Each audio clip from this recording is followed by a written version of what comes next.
I'm Tzivia Cohen. I am the founder of 14 Minds, and I am really just intrigued and excited by the world of AI. There was like a period where all anyone was talking about was AI, and I'm like, I'm not a bandwagon person. I'm not the type of person to like talk about what everyone else is talking. So I kind of was quiet, but I think it only dawned on me recently how huge this is, like how actually dramatically huge this is. And all I know for sure, because there's no way to know anything for sure, what I know for sure is that I want to get in front of this. And I have so many thoughts and things that I want to share that's why I did this. But again, it's not going to be like tips and tricks, how to use ChatGPT. I'm happy to have that conversation with anybody separately because I'm obsessed with ChatGPT, but this is a big picture conversation. What really sparked it was I was with friends and we were talking about work and whatever, and someone said like, oh, are you nervous? Like AI is going to take your job. And I was like, no, I'm really excited. So I think that like underlying current of like, is AI going to make marketing disappear? That's what I really wanted to address. So a little bit of background for me, for anybody here doesn't know, like I said, I don't know all of you, which is totally fine, but I have been running 14 Minds, a marketing agency, for over a decade now. I started off full service. We did kind of whatever work came our way in the marketing field. Full disclosure, at the time, if someone called and said, do you do this? I would say yes, and then go figure it out. Like, do you do it? I say, oh yeah. Wasn't a super sustainable way to run an agency. So ultimately I decided I don't want to do that. I want to really know what I'm doing. So slowly but surely over the years, I started niching down. We started at some point only doing marketing campaigns. And then I niched down even further during COVID and started working almost exclusively with nonprofits. And that was for a couple of years. In the more recent years, I've been things have been changing. The economy really threw me for a loop. I ended up laying off a ton of staff and just sort of spending some time figuring out what to do next. I explored healthcare. And while all this was going on, AI was like picking up major momentum. So it's been on the scene for quite a while now, but something in the last few months has changed dramatically. And that is the ability of ChatGPT and other AI tools to easily do the work of real people. And it used to be what the output was very robotic. It used to be was making up a lot of nonsensical stuff. It's all gotten way better. It's easier to integrate AI across multiple platforms. Things like videos, pictures, blog posts, all of these things are instantaneous. And this time reminds me a lot of COVID. I hated COVID. Obviously, it was a terrible time. But the one thing I loved about COVID in my work life was it forced people to do things differently. I've always been the type of person that looks at a problem and says, how can I solve this in a different way? And what I really resented were clients coming to me with their own prescriptions. They were coming with problems and they're like, because we have a problem, do this. And I said, it's like coming to a doctor and saying like, I have strep, can you give me Benadryl? Like, why don't you tell the doctor what you're experiencing and let them diagnose you? But clients are very locked in and under pressure. And I was young and eager to succeed. So I really, for many years, just did what the clients asked me to do, even though I didn't necessarily agree with it. As I got more confident, I started turning people away. Even like a few months ago, a big organization came to me. They wanted to do a raffle Chinese auction. And they were listing to me all the big problems that they have fundamentally with the organization. And then they said to me, well, why should we work with you? And I said, I don't think you should. You're giving me a list of problems and a solution that's not going to solve it. And I'm going to have to charge you so much money for that solution because it's a very time-consuming type of project, but it's not going to help you. And they were like, okay, thanks anyway. So what I'm really excited about is just like COVID forced people to do things differently. Let's say, for example, the organizations that relied on their big gala dinners every year were like flatlining. Like, what are we doing? What are we doing? And I was like, I have ideas for you that I've been saying for years and nobody listened to me. So that was a really exciting time. And I think that it really changed the marketing world and it had lasting effects that I think are really showing even today. But this is a whole other level. Like this is all the things that we did. It's may not be so noticeable yet, but over the next few months, over the next few years, they're disappearing. And what's left when all the things and the stuff and the ideas and the tactics disappear is the strategy. And I've always been a strategy person. So that's what's really exciting to me about this time is like, I think the strategy is going to rise to the top because that's going to be the differentiator. And that's always been my favorite. So this conversation, I have no slides. I hate slides. I'm not presenting a deck. I'm just walking you through journey and my exploration of how I got here and where I plan on going. And if any of you want to join me in the ride in some capacity, I'll explain to you the different ways I plan on working with people after this. But again, raise your hand, stop me if you have any questions, turn on your camera if you want to be seen. I'd be happy for this to be more interactive. So here, I want to just go through my problems that I had, my complaints about being a marketing agency in the last, let's say, 10 years. So like I mentioned, clients were diagnosing themselves and coming with their own prescriptions, and we had to just kind of do it. And when it didn't work, that was on us. The solutions were really costly. They involved a lot of time brainstorming, coming up. Everyone wanted like the most creative, big, exciting ideas. So it took us like days to come up with these ideas somehow that at the end of the day, like internally, we started calling it like it's disposable marketing. Like it comes out, it makes a splash, people notice it, and then, you know, it kind of goes out the window and everyone forgets about it until the next time you do the same disposable marketing again. But that method is very problematic because there's no brand awareness, there's no relationships that are developed. It's like you have to kind of start the same process over and over and over again every single time. So like, you know, and I talked a lot about this and people were kind of like, yeah, that sound makes sense, but can you do my like fundraising campaign? Be like, but wait, I have a good idea. So that was really problematic and hard to me. I think the ROI on a lot of the type of projects that I was involved in were painfully small, if sometimes not even, there was no ROI, but the powers that be were happy because there was like attention. And I think that we created a marketing structure that made organizations very dependent on expensive outsourcing. Like they couldn't do the things they hoped and dreamed to do without hiring an agency for at least 5 figures. And that was just their campaigns. It wasn't taking into account any long-term website development or maintenance or branding that they should have been doing. And those things really fell to the wayside. So I'm talking a lot about nonprofits because that's who I mainly worked with the last couple of years. But a lot of these problems are across industries, and I've worked with all industries at this point. But I think it's the most painful when working with nonprofits who are just out there to do good. And the problem with the type of marketing that they were doing is the people who needed them the most couldn't find them because they were so busy dealing with their fundraisers and their raffles and their Chinese auctions. And that to me was really, really sad. I found that there was very little like marketing leadership. A CMO position, very hard to find across organizations, businesses. It was kind of like the founder was like, oh, I can do that. I don't need that. I don't need strategy. I know what I'm doing. We just need the hands, you know, the people to do the execution. And it doesn't really work so well because the founder cannot see clearly sometimes what needs to be done. And just a huge focus on deliverables over relationships. And especially again, with nonprofits, relationships are so important. So the result was I kept getting the same phone calls over and over from organizations and businesses of different sizes with the same set of like complaints. Like I worked with agencies before, but this went wrong and we still have this problem and this is so expensive, but we can't afford this.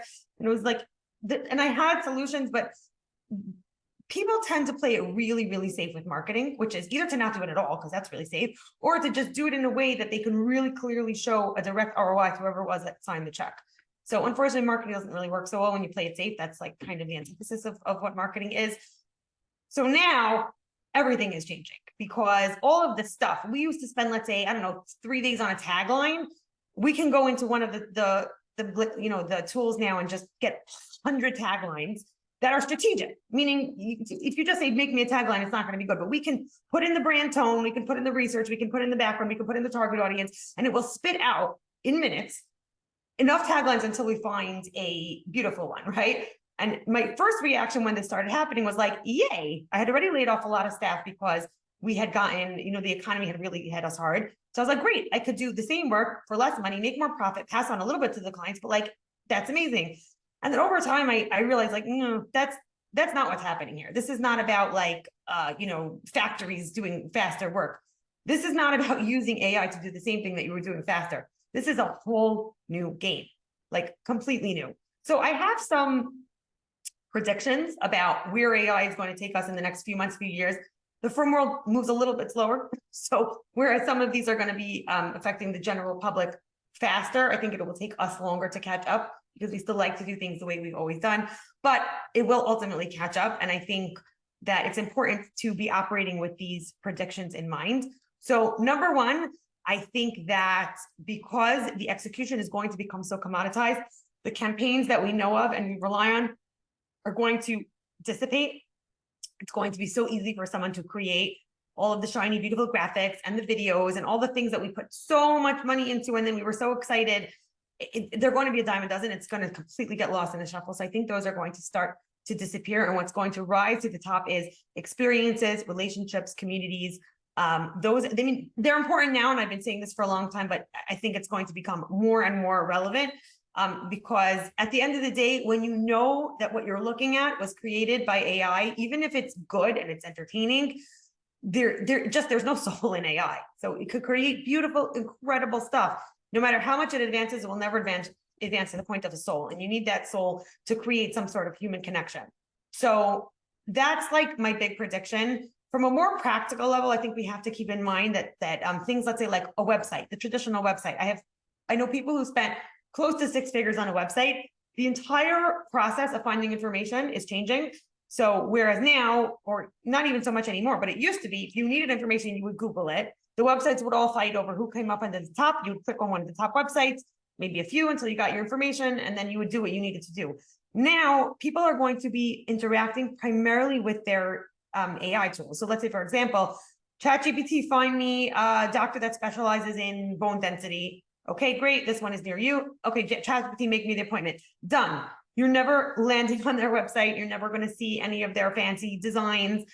So the whole aspect of what a brand is and means is going to completely vanish. That's really scary for someone like me that's been in the branding space, but I'm leaning into the idea that we don't really know yet, but we know enough to have to rethink where we're investing. So if someone was saying, should I invest 5 figures in a website or 5 figures in some type of community relationship? It's a no-brainer.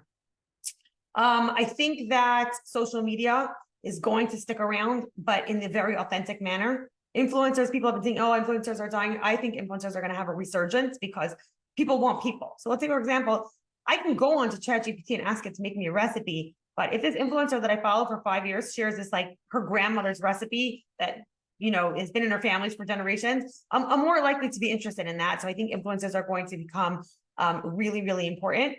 I think the traditional marketing agency is going to die out, hence the title of this webinar. I think that, first of all, the tools that people need in marketing agencies for are going to be easily accessible to anybody. Like anybody that has the basic framework. Now you still need to have knowledge, but they're getting better and better, and they're going to know how to tell you what you need to do to make it do the work correctly. So things like ad placement and blog posts and content calendars and emails and all of that stuff, the secretary that's in your office will be able to do that for you. So you won't need a traditional marketing agency, plus the pace that you'll be able to, let's say it would take us, I don't know, a week to create a content calendar. Someone can do that in a matter of hours. You don't have time to wait for an agency. That the agency relationship is kind of slow and clunky. So I see the model moving a lot more towards a hybrid of in-house and consulting, because I do think that you'll always need to bring in the strategic leadership who really understands how to make AI fit into, like I said before, you don't want to use AI to do the things that you've been doing faster and leave it at that and say, great, we use AI. It's about totally rewriting the game.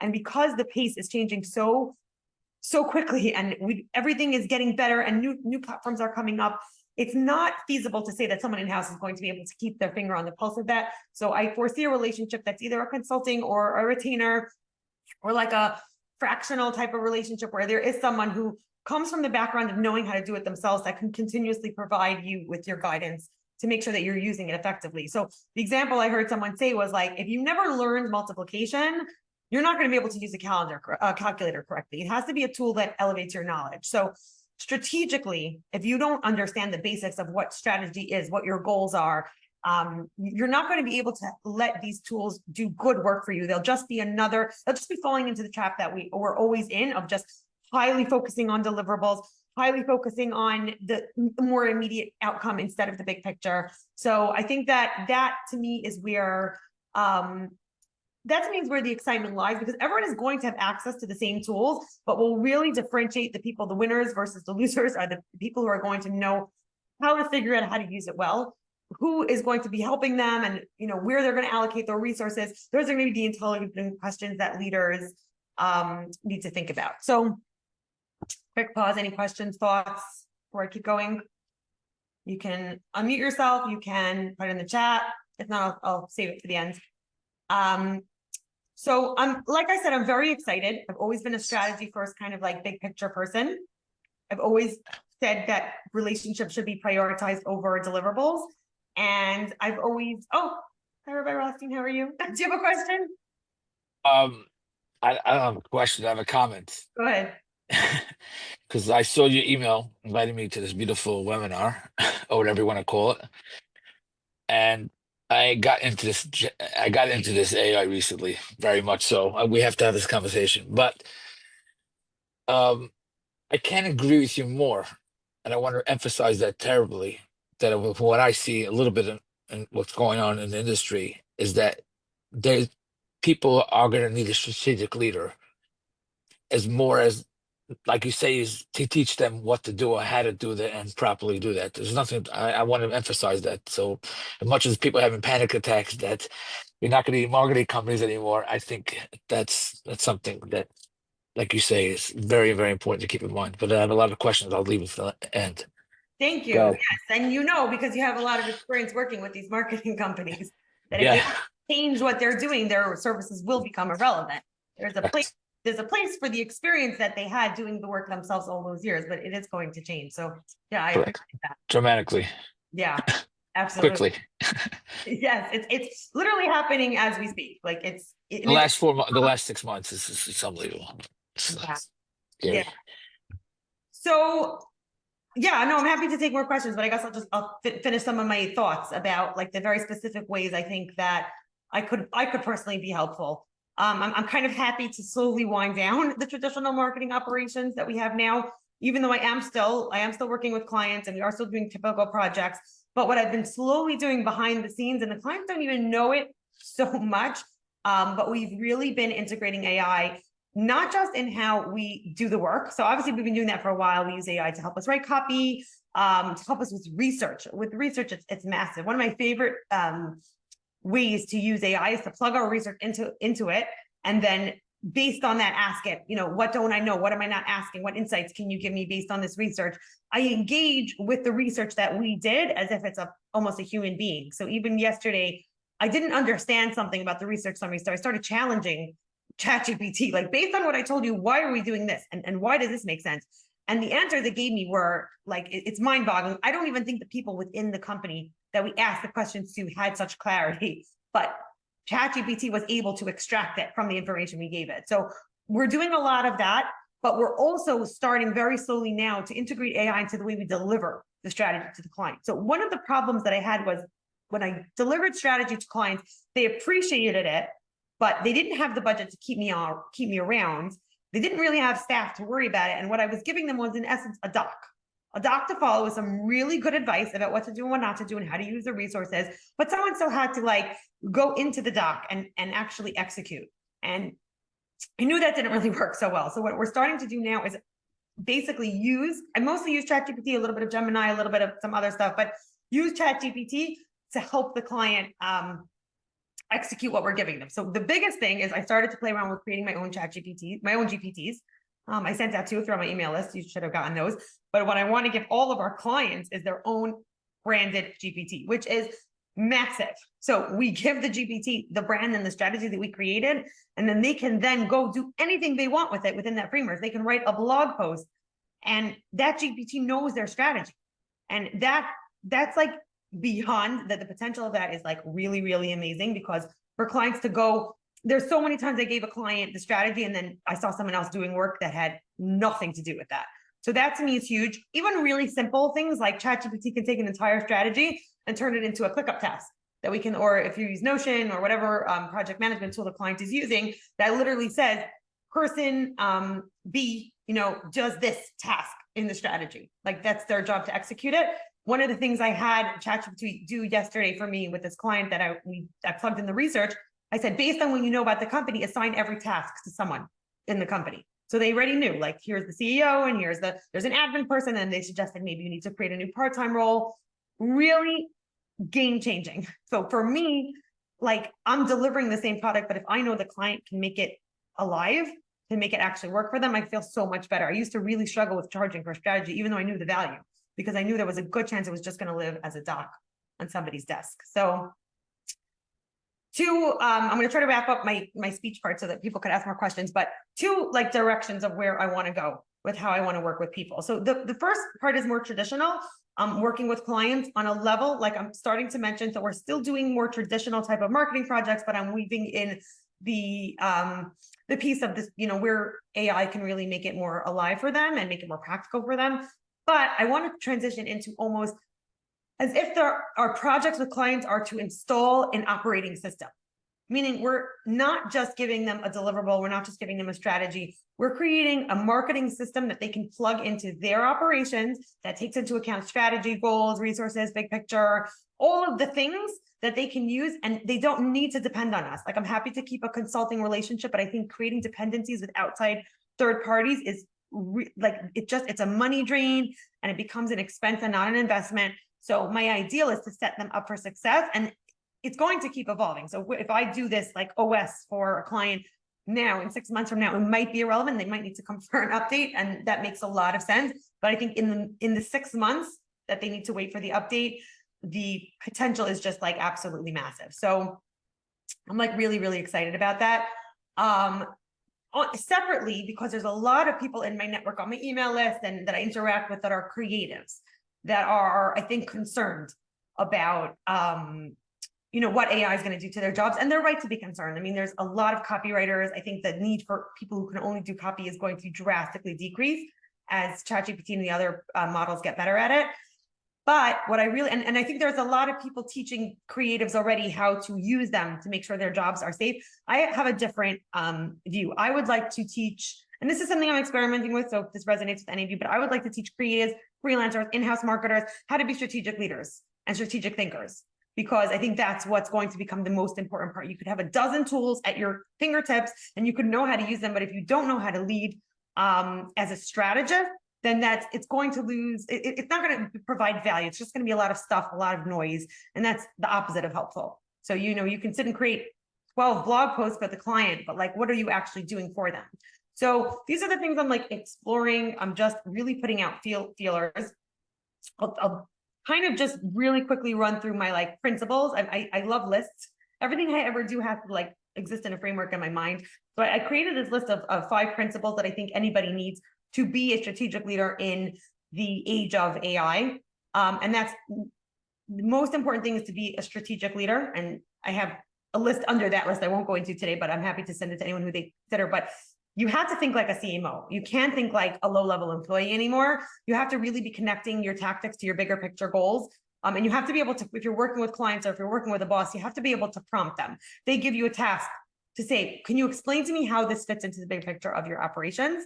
And you have to be able to really be a little bit brave in terms of pushing the boundaries of, this may not be what somebody has done before. This may not be what feels safe, or may not feels right. But those are the type of things that really move the needle. So that's number 1.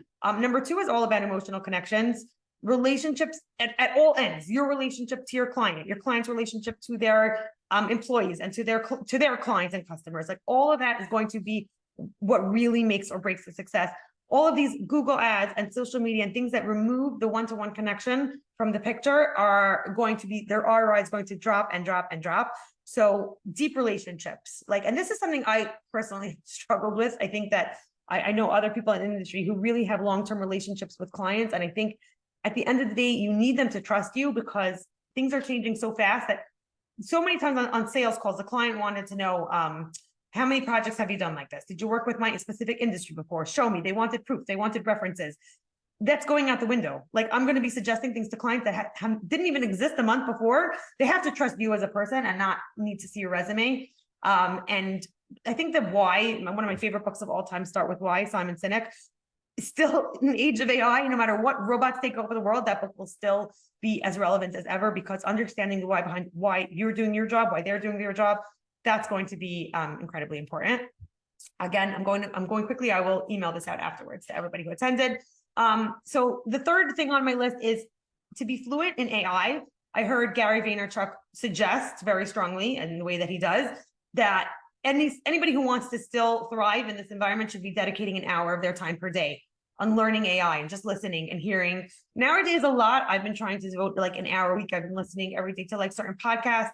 Here's something really cool I did this week. I said, ChatGPT, please create a daily newsletter and send it to me every single day and give me a roundup of all the news as it's related to AI and marketing. I said I have a specific interest in healthcare and nonprofits. I want to know ethical considerations, and it did it. It created a newsletter and sent it to me, did a really, really good job, so I can just scan it and kind of get a pulse. I don't think that we all need to learn how to use all of these tools. Some of them are really technical, but you kind of have to get a feel for what's going on and what's changing, because you have to really know what to delegate and to who. Because delegation is still going to be a thing, even though you have access to more than you ever did. There will be certain things that won't make sense for you to do yourself, even if AI is doing it. So I think it's important for anyone on any strategic leadership level to just know what's happening at some level, be able to talk about it, to be able to converse, to know what's coming out, what's going in, and really leverage AI as an accelerator, not as a like I'm dumping my work on AI's lap. It doesn't work like that. You have to be able to, you have to have the knowledge and the ability to engage with it. Like those are the best outputs. Like I almost rarely get anything I can use in my first try. I have to engage with it. Like sometimes I'll challenge it. And when I created my ChatGPT, my own GPT, it took a long time. I said, that is not how I would answer that question. This is what I would say. And I trained it. So it does take a lot of back and forth. So considering yourself AI fluent is going to be really, really important. That was 3. Number 4 is the value delivery. People are not going to be hiring for stuff anymore. Like where in the past, it's like, I need, content. I need a campaign. I need a photo shoot. What's going to be valuable and what you'll be able to charge money for if you're in the field, if you're looking for a job, is we provide value, actual goal, meeting of goals, actual moving the needle, helping clients overcome their challenges. This has always been a thing. And if you follow Jonathan Stark, which I'm a huge fan of his, it's value pricing versus hourly pricing. But at least, if you wanted to charge for a deliverable, you could. If the client can make their deliverable themselves, they're not going to need you and you're going to be irrelevant. So I think that you really have to become someone who focuses on outcomes, not what the process is to get to the outcome, and help them grow. Really show them how you can help them grow and change and not just get stuff done, because this stuff is going to be too easy. And be a thinking partner and not just a service provider. So that's like, it's the doing is going to be what's gone. But if you can think for clients, that's going to still have a lot of value. And the last piece of it is visibility and positioning. The term that is passed around a lot is personal branding. I don't like that term. I that may just be my own like projections, but when I hear personal branding, I think of like these people on LinkedIn who have like these very colorful profiles that make these insane promises about what they can give you in 1 hour of your time for $1,000, like that. So I don't love the term personal branding. I think it's more about you need to have a recognized point of view. You need to pick something that is your thing that you can provide and make yourself known for that. And when I say make yourself known for that, I mean make yourself known for that. Meaning you can be the biggest expert in one specific area, but if people don't know that you can do that for them, then it's not going to matter. So you have to be able to market yourself strategically. And I think a lot of creatives really, really struggle with that, myself included. We just want to do the work. We don't necessarily want to do the work that we're doing with the clients for ourselves, but because everything is changing and people are not even going to necessarily know to ask for what you can then provide. If you follow the steps that I'm listing now, you have value that you can provide that I'm not going to know to ask for. So you have to create content. You have to put yourself out there. It's really, really hard. I know that firsthand. You have to be very strategic about where your content lands. It has to be the people who need you at the time that they need you. But when you're a marketer, it's kind of a win-win, because my feeling is that if I convince my client to hire me, then they can feel really confident that I can do that for them too. So you want to really be able to put your money where your mouth is if you're in this field. And you just to show up like with all of these things I said, to really like, as someone who can help them adapt, as someone who can help them keep up. No one can claim that they know where this industry is going, because it's just not true. But I think that if you show that you're someone who's keeping your finger on the pulse, like I mentioned, then that's going to provide a lot of value to the client. So that was my list. Just in quick summary, we're really in a time of like, in COVID, every other sentence was in these unprecedented times. This is unprecedented. Like it's moving so quickly that all we can do is sort of lean into the unknowing. And I think that it's a really, really good thing, because you're going to be forced to change the things you were too afraid to change, the things that were not working. And I think that that's something that anyone in any position, if you took away one thing from this call, it's to say, what are we relying on? What's working today? that feels safe to us, let's pretend that tomorrow it's gone. And how do we prepare for that? And I know I said I'm finishing up, but I'm just thinking about HubSpot was all over the news earlier this year because something about Google's algorithm slashed their search results by, I think it was a crazy like 80%. They changed the algorithm and they lost their search results, and they didn't suffer because they saw it coming. They knew that they were overly reliant on search, and the powers that be came up with a content plan. And I think they started podcasting, they started buying up media companies, and they developed a platform around their expertise that was not reliant on search. So when that change happened, many companies went like, they totally flatlined, and HubSpot really thrived. So I think that's like the main takeaway, no matter what your position is, it's just to say, if there's something that's working that we feel like we're really safe with, let's do a thought experiment and say, what if that goes away? What would we be doing? What would we need to do differently? Start doing that today, and you will come out ahead, whatever your goals are. So yeah, so that's really it. I think that my definition of marketing has always been about just connection. Like we're just trying to connect the people who need what you have to offer with what you have to offer. And when you simplify it like that, it's all the noise like drips away, and you can see that AI just becomes your tools. You are still driving the car. You're still the one that has to get to the client and make the connection. And I think that it's so much more exciting to do it this way than the way we're like, we just relied on the same old tactics. So that was my presentation. Thank you so much for listening. I would love to take a few questions, thoughts, challenge me. If anybody has a strategic problem they want to work out through the lens of AI, I'd love to do that right now. That's like my favorite thing of life. So I'll give you a minute to like gather your thoughts, and if not, I'll sign off, and then we can always do this again. Mr. Rothstein, the floor is yours. No, I'll wait for the last. Ladies first. Looks like you're going to be the guinea pig. Okay. I have a question. Hey, sure. Hi, Jeannie. Hi. So I work in books, book covers and book design, and I'm just starting to get into AI now. And I'm curious if you know anything about how AI might affect multi-page documents, if that's something that's going to Sure. affect them. So I think like everything else, AI is going to make the process of creating a book more accessible. Just doing all the work to write, edit, layout, produce. I think that's going to be something that's going to become a service. I think you work with books that are like printed. Sorry, I'm a book designer. I do book covers and book design layout. But the books that you design are actually like printed and published. Oh yes, printed and published with major Jewish publishers. Yeah. So where I go with questions like these is like what's going to be important in the age of AI, and I think a physical book that you can hold in your hands and you can experience, that's never going to go away. I mean, we've already had digital for so many years. It's still books.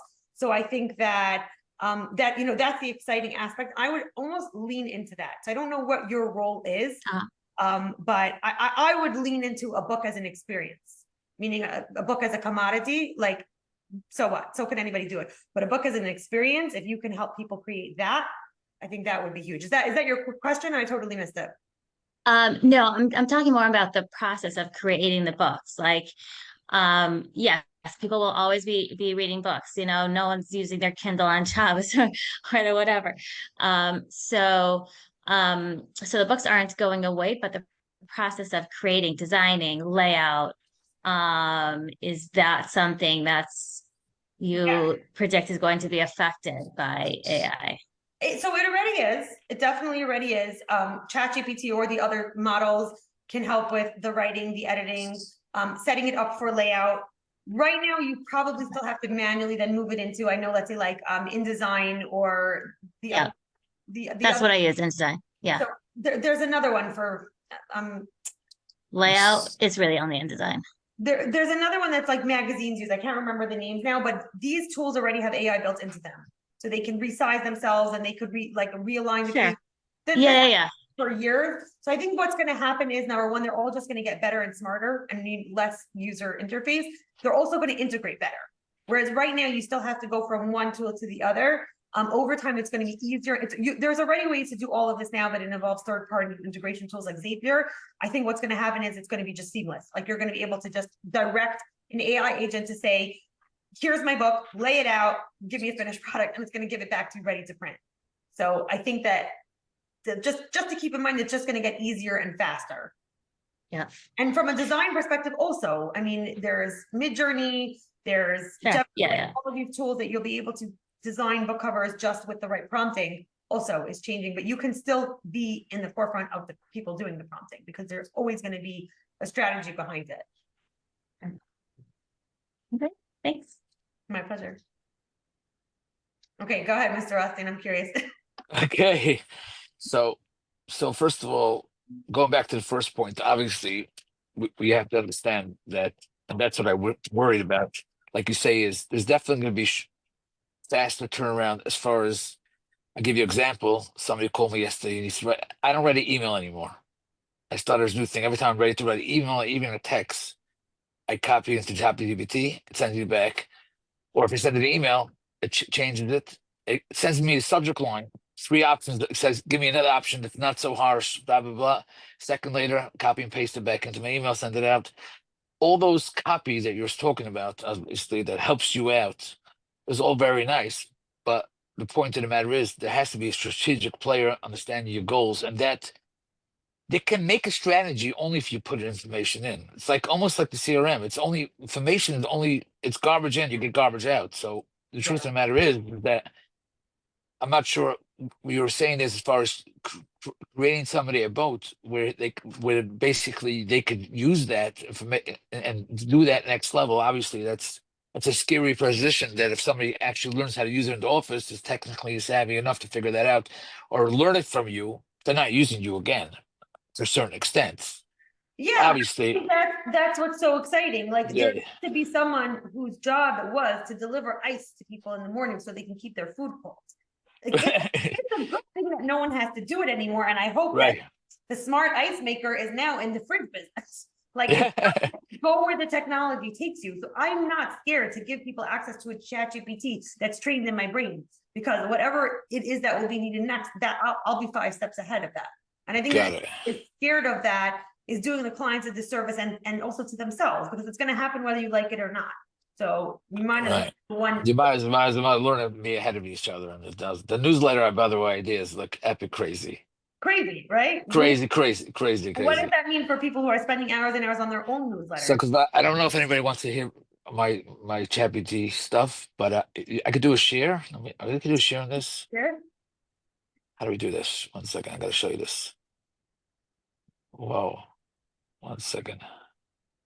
Let's see on this topic. If anybody else It's has a any mess. questions that they'd rather just put Yes. in the Yeah. chat time, or maybe if someone doesn't want to come on to speak, but you can put a question in the chat. I'm happy to address it.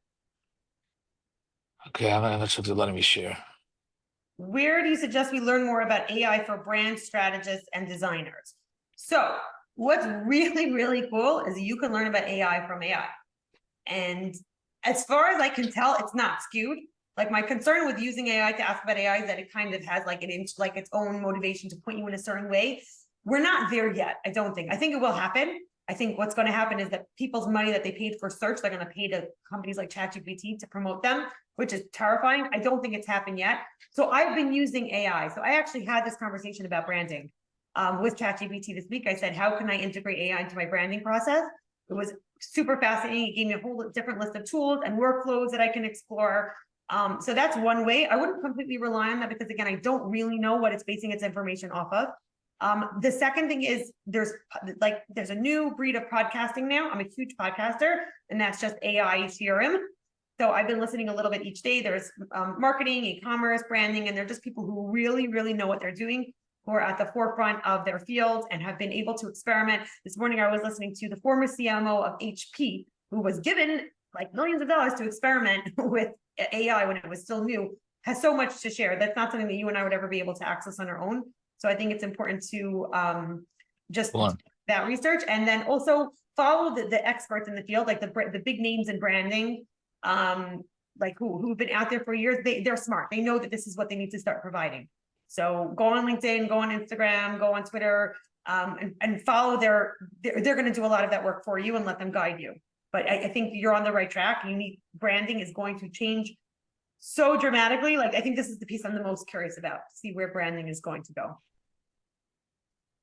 But in a way, Mrs. Cohen, you mentioned something that you almost don't, you need the branding, but because of people going to be so directly connected to each other, the branding almost doesn't need to take effect. Obviously, you need branding to send product. I mean, that doesn't. I mean, maybe not. I don't know. I think that branding is going to move almost completely into experiential, like and face. Uh, Like if you don't ever interact with, let's say if you book a doctor's appointment through AI, the first actual interaction you have with the brand is going to be when you walk into their office. I Like got it. Got it. that's going to be where it goes. There are going to be obviously brands that you don't ever have to interact with face to face. So I think that's going to be a huge challenge. And like I said, I think the money from search is going to start going into like ChatGPT type of, where they're going to get paid to like if you ask, Right. like, you know, what's the best brand, Right. I just like learned last week there's AI on the Zoom call. So basically it gives you a report afterwards.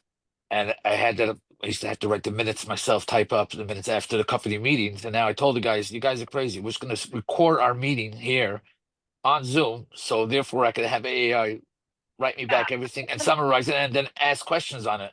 yeah, I don't use Zooms. I have Read AI, which is in the meeting right now. I use also Fathom sometimes. But what's amazing is that I usually have at least 2 or 3 calls with the client before I start working with them. So Right. we started research. I would tell the clients, like, when you sign, that's when we start research. Like, we started all over again because that process could take long. I'm like, I don't remember. Now I have the calls and the notes. So Right. the research process takes probably two weeks shorter because I just take all of those notes and I give it over to the team and then they start working. So yeah, Right. be really, really careful about note takers because Yes. if you leave the call, they stay on. And I've had some really funny Yeah. yeah, you have to be careful, like especially when I actually was experimenting with AI for fun, and one of my clients got a Spotify link of a song that had matched the mood of their last email. Just I was like, sorry, but AI is a little nuts, so you have to be careful. Yeah, you have to check. You have to check the work also. And Okay. there's privacy, ethics, legal ramifications outside the scope of this conversation. But if you work in like healthcare or anything like that, be careful. Yeah. Don't rely on it to set the parameters. Right. Any other questions, last minute thoughts? I had a question. Hi. Yeah, hi. You're saying you're like really excited and curious about how it's gonna go, how it, where it's gonna go. I was wondering, like, if I come to you today and I say, okay, create for me that kind of situation where you're talking about, where we could, most of our office staff would be able to handle most of the tasks. Like, what would that look like in terms of like working with you? What type of business organization? It's a nonprofit. Okay, so I mean, there would be definitely questions I would ask first of like, Right. where are the needs? What are the challenges? Right. One of the challenges for me right now that I plan to work on is I don't necessarily have a person that I can could guide you through the actual day-to-day. Like I can tell you, somebody can do this with social media with ChatGPT, and you're going to say there's no one in my office who can do that. Right. You're right. So that is something I'm working on and I have ideas for. In the meantime, things like guiding you the right tools to use and the right questions and the prompts. I think that's very easy, meaning in one conversation, I think you could get clarity as to where AI fits into your current workflow as a solution, not just as like stuff and work doing, but where it's actually can help you fix. So let's say, for example, one of the big challenges I hear from nonprofits is that people don't necessarily know what we do, right? Right.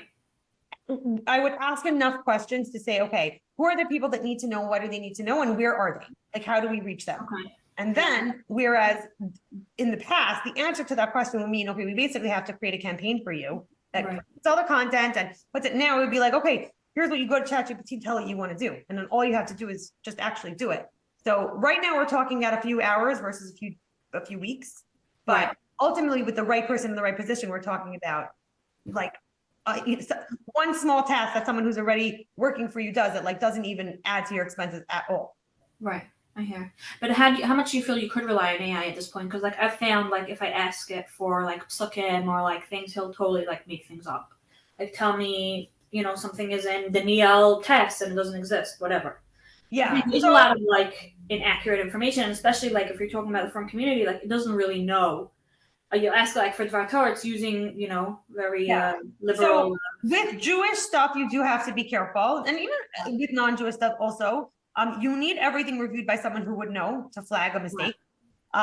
So let's say I can do that from a strategic perspective, but if it's a Dvar Torah, then I would say like let a rabbi read through it quickly, but it would take 10 minutes of his time to double check it. What I do often is I ask ChatGPT to fact check itself. I basically say, like, give me a source for everything you listed here. And either it will give me a source and then I can just run through and check those sources and make sure they look right to me. Sometimes it'll be like, oh, whoops, sorry about that. Actually, here's the correct information. You can engage with it a few times to make sure. The power of a GPT also, let's say you're working with a firm community that has certain nuances that you don't want to miss. I can help you, or I can create for an organization a GPT with the nuances and the restrictions. Like, we don't use this terminology. We don't show this type of picture. We use a brand voice that sounds like this, and you can train it so that you need less back and forth versus doing it defensively. You can do it on the offense to say, like, these are our parameters. These are also, you can also say, only pull from these sources. Like, here's 5 websites, only get your answers from these 5 trusted websites. That's also another way. There's a lot of ways, and I do think it will get better and better and better. But for now, yes, everything needs to be fact. Everything needs to be read through by someone who would know to catch a mistake. Okay. Sounds good. Thank you. Yeah. So Javi, can't trust ChatGPT 100%. You have to verify. We read. Nothing goes to a client without like us checking it over multiple times. That's what we tell the clients. It's better though. It used to really hallucinate. And I have not found that. Maybe because I'm working with it so long, I've trained it to a certain extent. Maybe it knows that I'm going to challenge it. I don't know exactly. Rifki said Perplexity will give you the sources. So ChatGPT will also. Sometimes it gives them, I don't know why, sometimes it gives it, sometimes I have to ask for it. I found Claude not so good with that. I stopped using Claude for now. And I want to test out Gemini, but yeah, it's getting its information from somewhere. So if there's something it gave you that it cannot verify, I probably wouldn't use it unless you know enough to check. Because yes, for sure. But a really, really powerful way to use ChatGPT is not necessarily even to ask it for new information. It's just to take your information and put it into different formats. So let's say, for example, I think a really underutilized resource that nonprofits have is, let's say, speeches. So let's say you have a webinar or a speech that someone gave at a dinner. You can upload that. If you have a recording, you can upload that, have ChatGPT transcribe it for you, and use only that information to create tons of content. Just based on like one speech, there's a gold mine of information. Every call you have on Zoom is a gold mine of information. So you don't even, like, if you're nervous to rely on it, don't rely on it for outside information. Just rely on it to work with your information. And that's like huge. Like, let's say one Zoom webinar, if your type of organization does a webinar, could be 6 months of email content for sure. Like this, and you do have to read through it quickly just to make sure there was nothing got lost in translation. But if you're only telling ChatGPT only use the information in this upload, then you're probably be safe. Like, I wouldn't be too nervous. But yeah, the use cases are endless and endless. Okay, any last minute questions? Okay, thank you so much. It means a lot to me that you all took 50 minutes out of your day to listen to me on my soapbox about why I'm so excited about AI. I hope I covered everything that I thought I was going to cover, but I am going to follow up with all of you by email. So if there's anything specific, I'm happy to schedule a completely free call and we can talk about it more. Thank you so much, everybody. I'm ending here. Thank you. Thank you so much. Thank you.